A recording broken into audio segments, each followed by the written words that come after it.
South super fast. And now let's take a look at what are the big stories coming. Kerala, the Chief Minister Pinarayi Vijayan has blamed the Sangh Parivar for Sabrimala violence in the report that he has now submitted to the Governor. According to the Chief Minister's report to the Governor, 10,561 people have been identified for indulging in violence and arson across the state, out of which the Chief Minister claims 9,489 belong to the Sangh Parivar.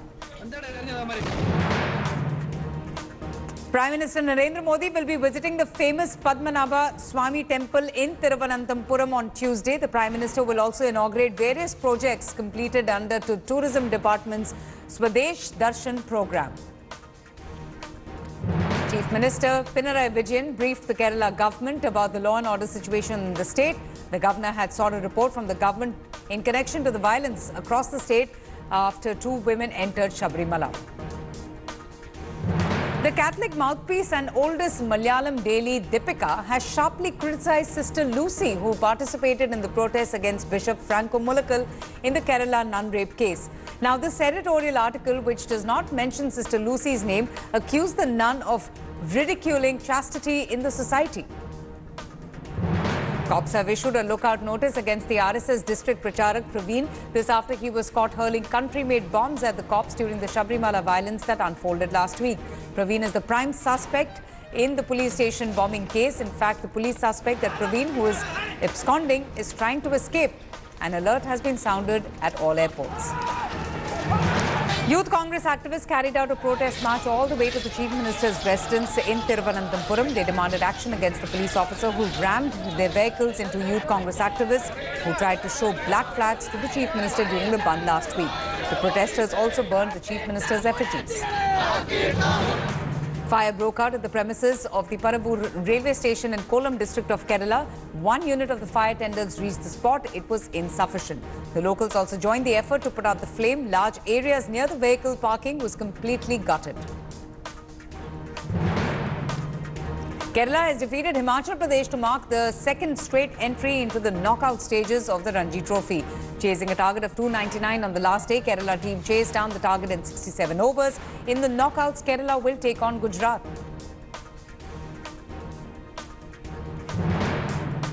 Ahead of Makar Sankranti festival season, the state police is mulling major traffic arrangements for pilgrims, keeping an eye on massive inflow of pilgrims over the weekend. The private vehicles movement is now going to be restricted.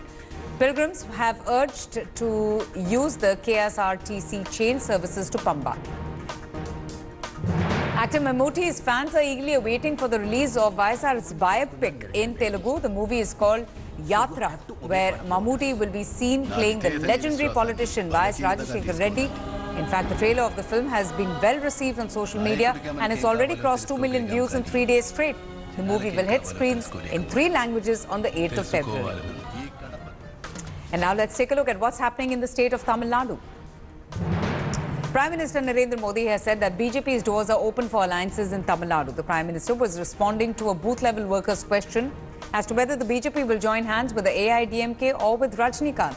He interacted with booth workers from various areas including Arakonam, Krishnagiri, Erode and Dharmapuri.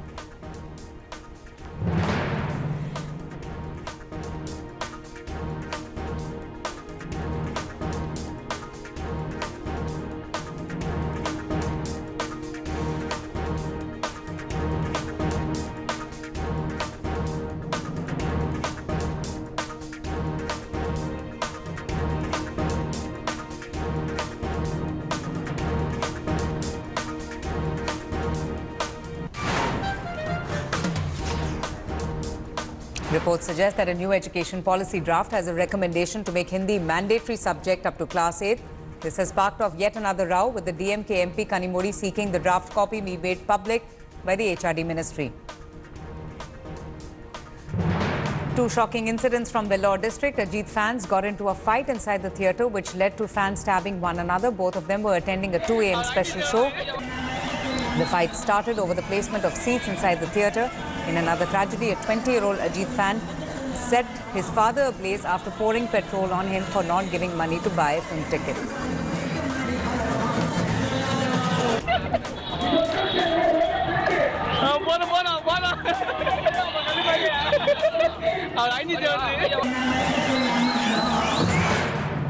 In an unfortunate incident, 6 people were injured as a cutout of actor Ajit collapsed on them. A group of fans had erected the hoarding as part of the celebrations for the release of the actor's latest film, Viswasam. Ajit's fans had climbed the cutout and they were garlanding it and performing a milk ceremony when the accident took place. As Tamil Nadu is still coping with a freshly imposed plastic ban, Madras High Court has now directed officials not to seize plastic products other than those that have been specifically banned on the 25th of June. Court said that a review petition had been filed against the suggestion by 2 judges last month to ban all plastic products.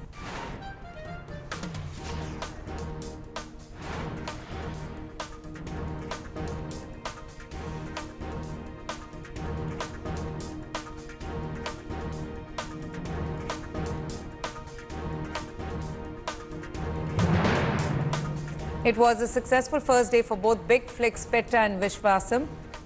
Tamil Nadu celebrated Pongal in grand style with about 1,000 screens divided between the movies and both the films getting equal number of screenings a day.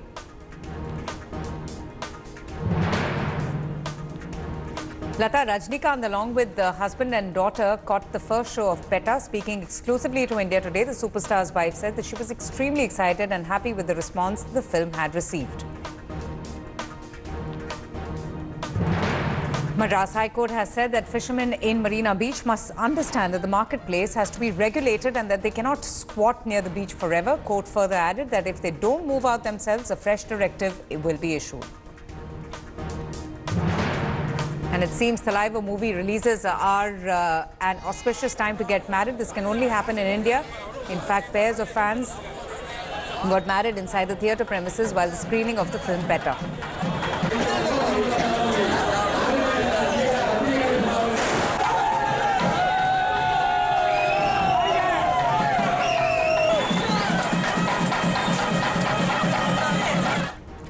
And now, let's take a look at all the news coming in from the state of Karnataka. Congress chief Rahul Gandhi is most likely to meet JDS patriarch H.D. Devagowda next week. This, in fact, has set speculations churning that H.D. Devagowda prefers to deal directly with Congress leaders in Delhi rather than state leaders.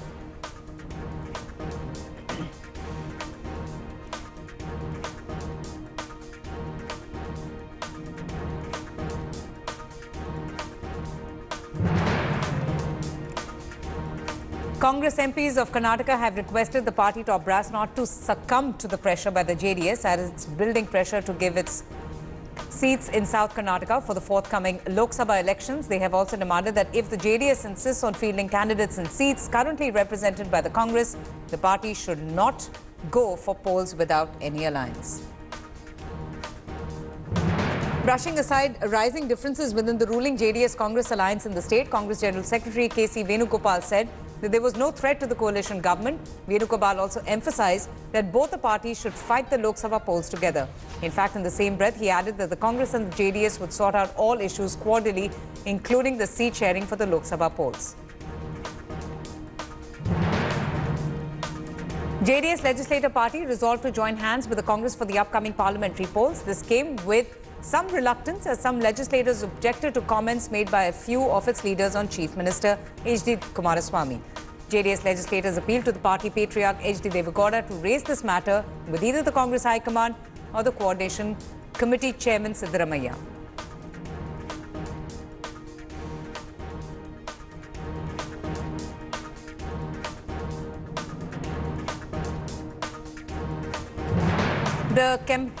The Gowda International Airport will see the first commercial flight landing on a brand new, fully equipped runway on the 1st of October.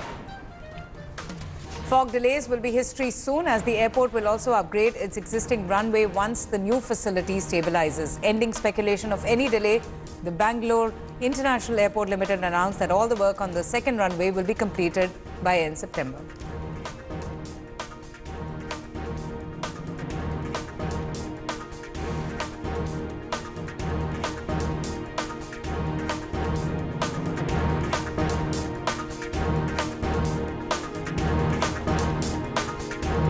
Spokesperson and former corporator N.R. Ramesh has alleged that the Karnataka Pradesh Congress Committee has encroached upon 4,000 square feet of land which is worth 12 crore rupees. He said that the land adjoining the KPCC office has been encroached by Congress MLAs and corporators, some of whom are facing criminal charges.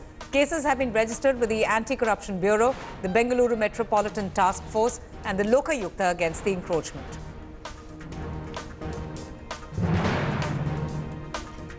It's time for shopkeepers to clean up their act and clear the garbage that they generate, as the BBMP will be behind them slapping fines if they're found flouting rules. The Joint Commissioner of Solid Waste, Mr. Randeep, has been uploading pictures of outlets who have been flouting rules on social media platform Twitter. While expressing concern over various problems faced by the city, High Court Chief Justice remarked that a day might arise when the entire Bengaluru city may have to be relocated. This while the Chief Justice, Dinesh Maheshwari, was hearing a batch of petitions against illegal holdings, flexes, banners and potholes on city roads. The BBMP has proposed Animal Husbandry and Veterinary Sciences Department to set up a state animal welfare board to check unauthorized breeding of dogs. BBMP Commissioner N. Manjunath Prasad has also written a letter to the Commissioner of Animal Husbandry and Veterinary Sciences in this regard.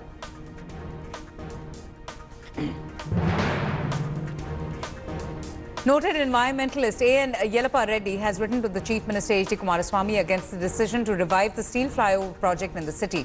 Reddy, who is also the chairman of the Bengaluru Environment Trust, has emphasized on the environmental impact of the project of Bengaluru. According to him, the project might cause severe air pollution. Right, and now let's take a look at what's making headlines in Telangana. Rajya Sabha MP J. Santosh, who is a relative of Telangana Chief Minister KCR, called on the former Prime Minister Dr. Manmohan Singh, congratulating the MP and conveyed his wishes to KCR for his party's victory in the recent assembly polls. He also appreciated the Chief Minister's hard work for development in the state.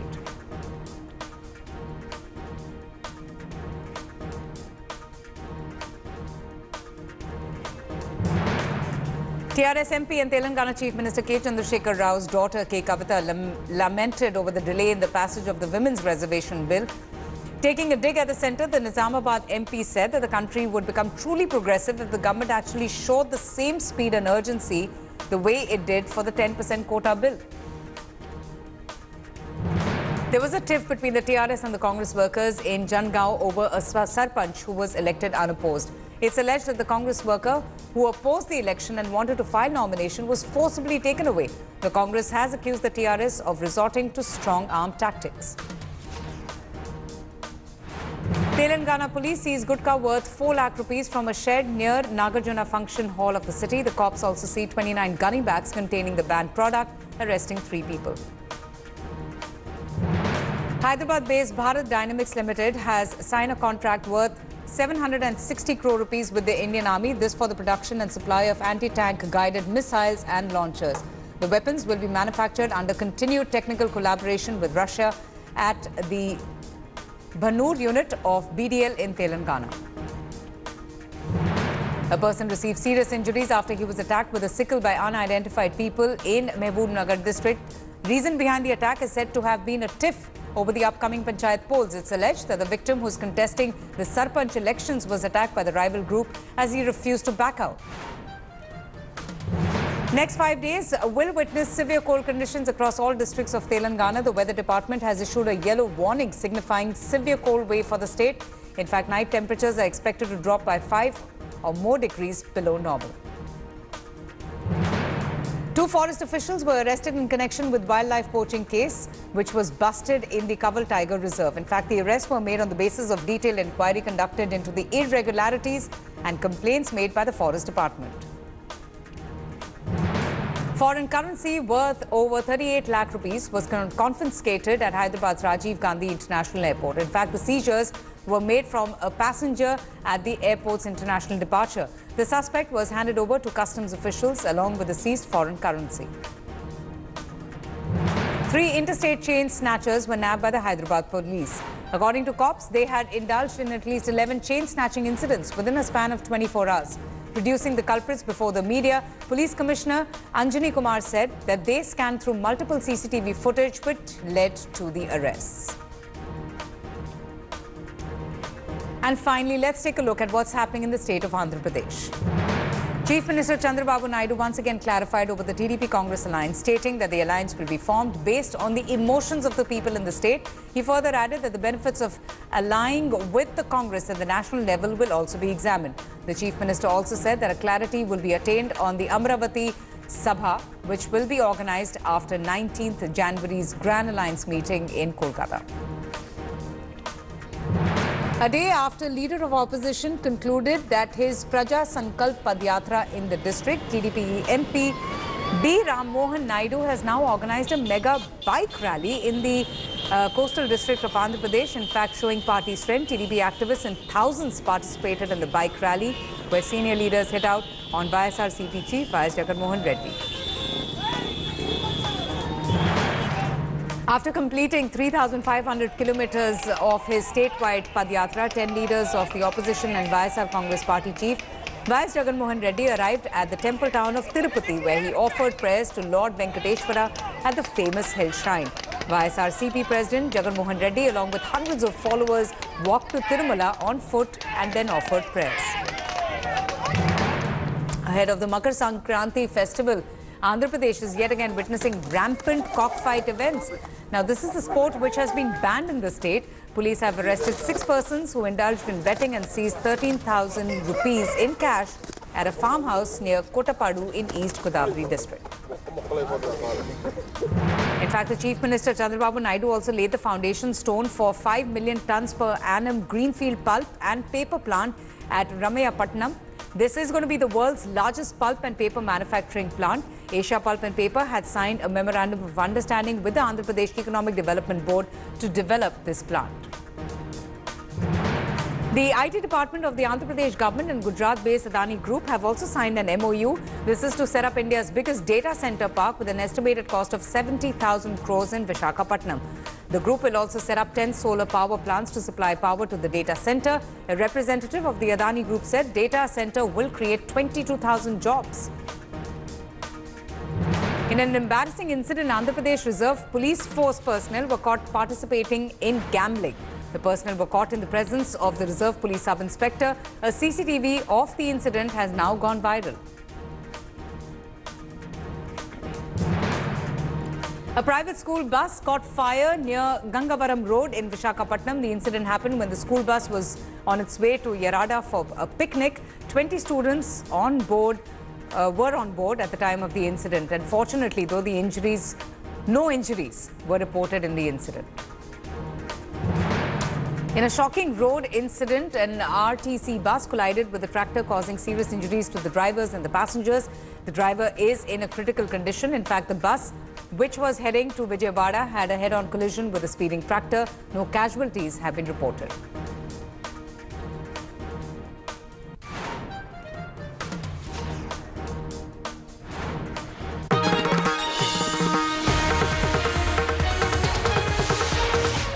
Thanks for watching the video. For more such news and updates, please like, share and subscribe to India Today. Also check out our other great videos from our channel. We know you will love to.